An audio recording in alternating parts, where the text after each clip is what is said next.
right? We can't say how great we are, Mhm. especially when we're in the position of a salesperson, because they're not going to believe us, right? Of course, you're going to say you're good. Right. And sometimes even in the social proof where you're like, oh, here's a case study or something. You go, well, I'm assuming you're not going to send me the case study where you blew it and cost your client hundreds of thousands of dollars, right? But I think authority is one of those things too that is a little counterintuitive, that Michael Jordan doesn't have to tell anybody how good he was at basketball anymore, right? That is something like a story that beats you there, especially when you do it with a referral.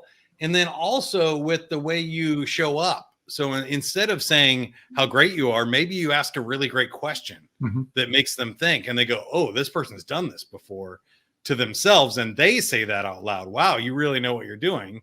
That's what you want them to say, not me say, I really know what I'm doing.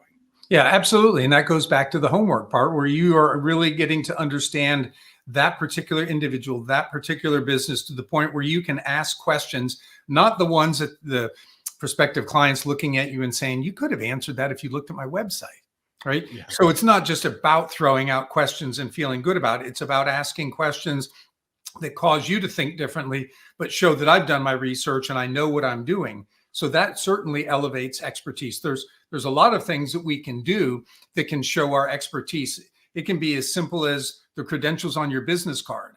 Now, a lot of people might think, well, that's no big deal. People don't pay attention to that.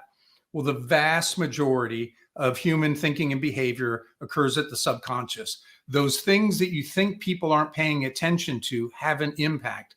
And another way to get your expertise in front of somebody is just casually mentioning it. So I came out of the insurance world, and I might be able to say, you know, Mike, I've been doing this now for more than 30 years, and something I've learned along the way that has worked especially well for clients like you. But that little nugget that I dropped out there, I'm not bragging, I'm being truthful. I'm putting that out there because I know it's going to influence your thinking, and I want the best for you. And so I'm trying to show you why what I'm offering is going to benefit you and your organization. Yeah, I love that. I wanted to highlight that one too, because I mentioned that I don't like case studies, but what I do love is third-party stories where I'm not giving you a presented, polished case study, but I'm telling the story of, oh, you know, I worked with a client 15 years ago, like you said, that was in a similar situation, and this owner had their kid in the business and blah, blah, blah. And now all of a sudden you're establishing that I've been here for 15 years. I've worked with other clients like you in this situation. I've solved this problem before. And you're telling the story of someone else's challenges that allows them to connect and resonate with that. And I think when you can tell your buyer stories, it really increases your authority. Right. Now, a mistake sometimes salespeople make is probably wanting to impress somebody. But if I have a company that's worked with large organizations and small organizations, and let's say, Mike, you're a small organization, I'm not going to tell you how working with Visa and this is what I did, because you can't relate to that at all. In fact, that would sound like bragging. I want to talk about people and organizations that are similar to yours. So simple thing to do.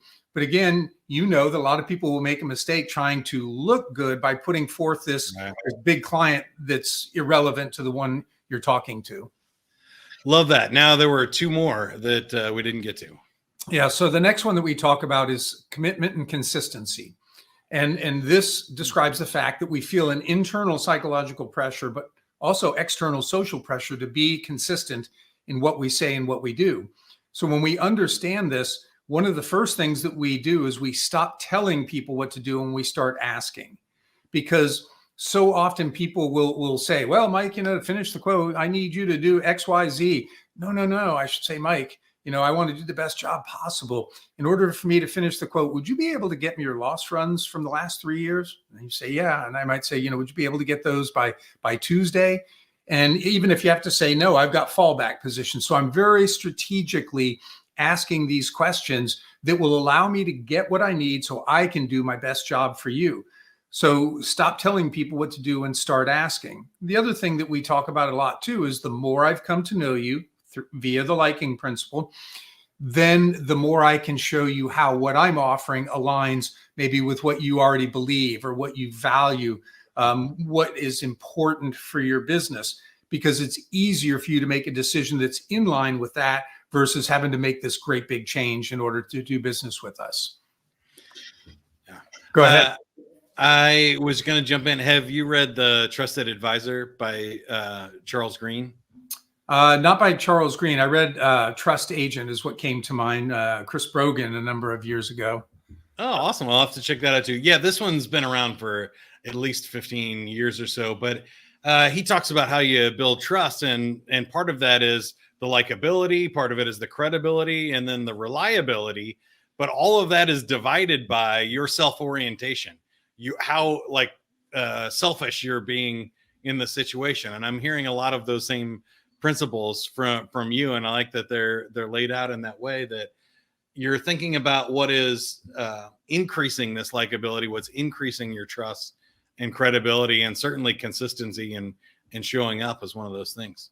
Yeah. Well, one other thing, speaking of building trust too, nobody and nothing is perfect. And so for somebody to admit a weakness relatively early gives you credibility. Then you can segue. You can use a transitional word like but or however and segue into your strengths. And most people will get this. If my wife says, honey, I love you, but I know the hammer's coming. I forget the I love you. And we tend to focus on whatever comes after, however, and but. So by honestly talking about, I might even go in and say, Mike, I'll be straight up with you. We are not a low cost provider because we provide high service. And however, and then I begin to talk about those things, I've at least addressed what you might have been thinking about, and I don't want you preoccupied by it.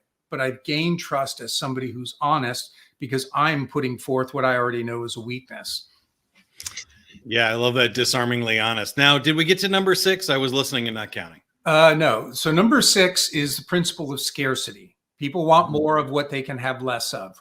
We tend to be loss averse. And so a simple reframe from positive to gain, from, positive to maybe the negative aspect or what somebody may lose can get a lot more people saying yes. And I will give you a very quick example. University of California performed energy audits, went back to homeowners, shared ideas to make their homes more energy efficient.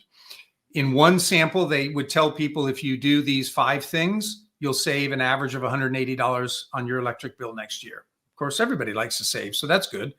But with the other group, they said, if you don't do the 5 things that we've shared with you today, you'll lose about $180 next year because you're going to overpay on your electric bill. And 150% more people who heard they would lose decided to implement the ideas. It's the same $180, but how we talk about it matters. So we don't want to be scare tactics and, Debbie or Danny Downer, but we honestly look to conversationally reframe something that could be touted as a gain to, well, Mike, here's what you'd be giving up. Some of these competitors are fine competitors, but to my knowledge, none of them does these 3 things. And that's what you'd be giving up. And that kind of thought process really begins to change people's willingness to say yes.